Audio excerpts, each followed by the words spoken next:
Okay, so this is something I've been wanting to try to do for a while, but today I'm going to try and make a mold. I don't know why I picked up the cardboard. I was going to pick up this, but I got this off Amazon. It was a pretty good price for what I could see.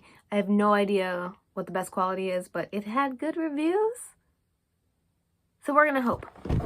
Anyway, basically, I have a friend who wanted me to make some Hunger Games earrings. So I told him I could make them out of resin. That's what we're trying to do today. And so I bought these. These were on Amazon for like $3. I have no idea what metal these were made of. So that's probably why they were $3. But we are going to see if we can make molds of these. Okay, so first I'm going to make a encasement for the mold to cure in, and I'm using cardboard. I might need more than this piece, we'll see, and a bunch of tape. So now that I have 4 of these pieces, I'm basically just going to completely cover them in tape because the silicone mold stuff will seep into anything that's porous, which obviously cardboard is. So I'm just going to like waterproof it essentially. Okay, so now I'm going to take my cardboard pieces now that they are all covered in tape and just like tape them together at corners so that I have like a little square. So I'm going to set this to the side for a second. Ignore that thing in my face. This is literally, when I make videos, this is literally just constantly in my face. Anyway. Now this. No one imitate me in how I open boxes because I don't want to be giving anybody bad ways to do it. But I probably should not be trusted with sharp thingies. Okay. So this thing sent me some gloves. Not going to be using those probably, even though I probably should because I detest gloves. We've got 2 bottles. What is this? I have no idea what that is. But it also sent me a bunch of popsicle sticks. I assume for mixing. Instructions? Basically, like the resin I do, one equal parts of both for however much I want. I barely need any because it's like they're super flat and I just need to cover those. So fill the thing and cover those. I'm going to make as little as possible because I'm going to need this stuff for other molds to come. And yes, I did read all of this information when I first ordered the stuff, but I forgot it. So, cup. Let's say we're going to make about 2 ounces worth today. Chemicals. Alright, so now we pour. When it comes to mixing resin, it's really easy to tell when it's done because it gets all clear. But this has not changed color at all, and in none of the videos I watched did it say that it changed color. So I mixed it for a really long time, and I'm going to hope that it's done now. Basically, we're just going to pour. And I'm going to pour high because I've been told that you need to pour the silicone high to avoid bubbles. So, yeah.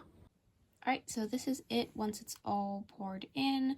I do see a few tiny bubbles, but nothing that's really touching the charms themselves.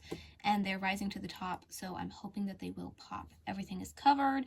It doesn't seem to be leaking out of the sides, so I'm thinking I got it all in there pretty good. And basically, we're just going to wait now. So it is the next day. I decided to wait a full 24 hours.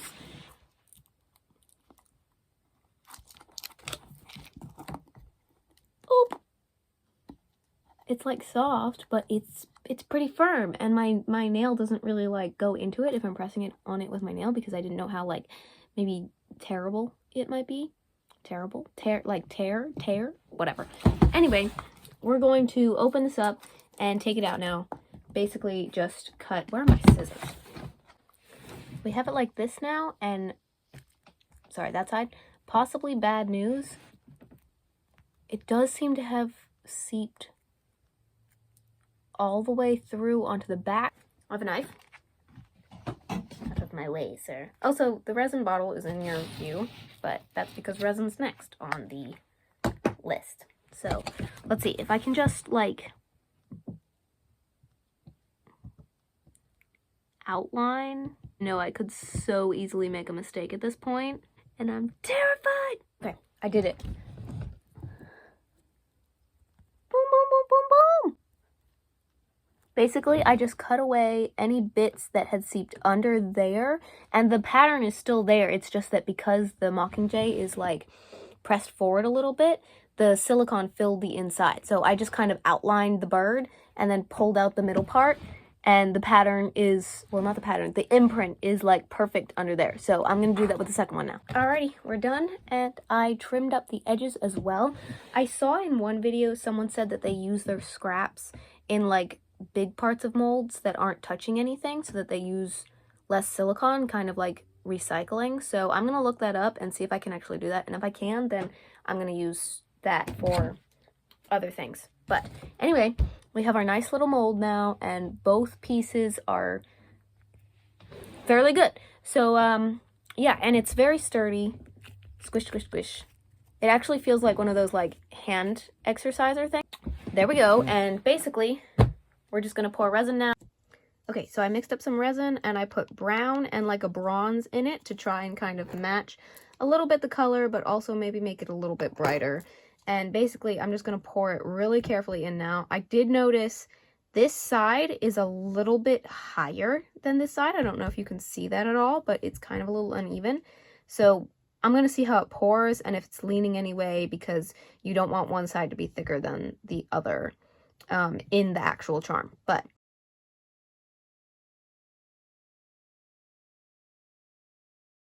so this is what it looks like filled. I kind of went over it with my toothpick afterwards and brushed off as much excess, and then made sure I got out any bubbles that I could see in there. And now I just have to let it cure and hope for the best. So, okay, editing Grace coming in here to say that neither me nor the person who asked me to make these earrings realized that these charms in particular would be impossible to use for hoop earrings, which is what the person wanted. So because they are exact images and not mirror images, you simply can't use them to make hoop earrings. And I finished the charms, started prepping them, and realized this.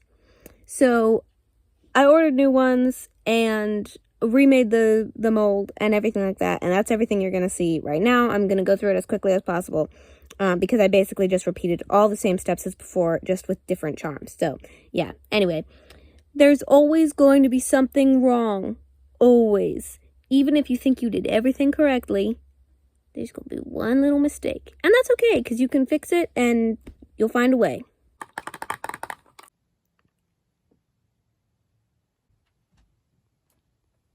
Right? Oh, yes. Of course. I'm not fond of them. Yeah, I think you can, actually. But it also feels weird. It's like in a creepy way. But over the last month, I've fallen completely in love with you. Because you're a goddess. Oh, he's whipping, getting nothing but air, and the ball is just traveling. Okay, so I let those sit for like a day because I wanted to make sure that the resin was super securely on there. But this is what they look like. Okay, but yeah, basically they look like that. Will now work as hoops instead of the other ones. I'm probably going to do a little bit of sanding on the back of them and all that lovely stuff just to make sure that they are very smooth. Resin can be kind of sharp, kind of grainy sometimes. It took 2 tries, but this is our end result. I'm very happy with it. The person who asked for these is very happy with it, so I would call that a win. And for my first time making a mold, it went pretty well. So that was awesome too. Anyway, thanks for watching. If you enjoyed, go watch another one, I guess. I don't know. Bye.